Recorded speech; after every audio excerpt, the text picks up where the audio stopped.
ఏమయ్యా జగన్ రెడ్డి, పార్టీ పెట్టిన దగ్గర నుంచి నువ్వేమేమి కొట్టేశావో ఒకసారి మాట్లాడుకుందాం. అంటే ఈరోజు నిన్ను ఫర్నిచర్ దొంగ అని చెప్పేసి ఈరోజు పాపం ప్రజలు గుర్తుపడుతున్నారు.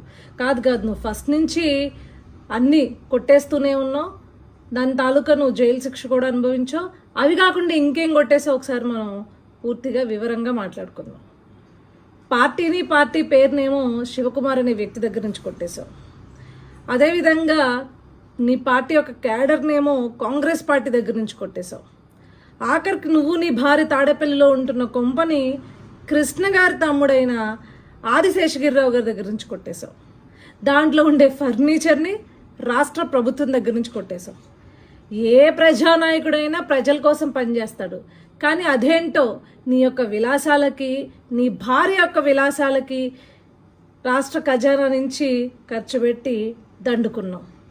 ఈరోజు దాన్ని అధికారపక్ష నాయకులు కావచ్చు, అధికారపక్ష కార్యకర్తలు కావచ్చు, ప్రజలు కావచ్చు గుర్తుపట్టి, ఏమయ్యా నువ్వు సెటప్ వేసుకుని ఇంట్లో నుంచి పరిపాలించావా, కనీసం సచివాలయం కూడా వెళ్ళలేదా, ఆ సెటప్ కూడా ఇంట్లోదా అని చెప్పేసి గుర్తుపెట్టి నిన్ను ప్రశ్నిస్తుంటే, ఒరే నువ్వు ఫర్నిచర్ దొంగవా అని ప్రశ్నిస్తుంటే, ఈరోజు నీ ఎమ్మెల్సీని బయటికి పంపించి లేదు మీరు ఆ ఫర్నిచర్కి కాస్ట్ కట్టండి, మేము పే చేసేస్తాము అని చెప్పేసి 15వ తారీఖున, అంటే 13వ తారీఖు 14వ తారీఖు నుంచి ప్రజలందరూ అడుగుతుంటుంటే, ఏవయ్యా ఫర్నిచర్ దొంగవా నువ్వు అని చెప్పేసి నీ పైన వేలెత్తి చూపుతుంటే 15వ తారీఖు నీ ఎమ్మెల్సీని పంపించి లేదు మేము డబ్బులు కట్టేస్తామంటావా?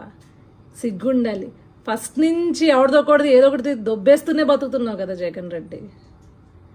ప్రజలేమో నిన్ను పాపం తండ్రి లేని కొడుకు, అమాయకుడు అని అనుకుని ఛాన్స్ ఇస్తే, ప్రజా సొమ్మునిలాగా నీ కోసం, నీ భార్య కోసం, మీ యొక్క కుటుంబం యొక్క విలాసాల కోసం దోచుకుని దండుకున్నావు.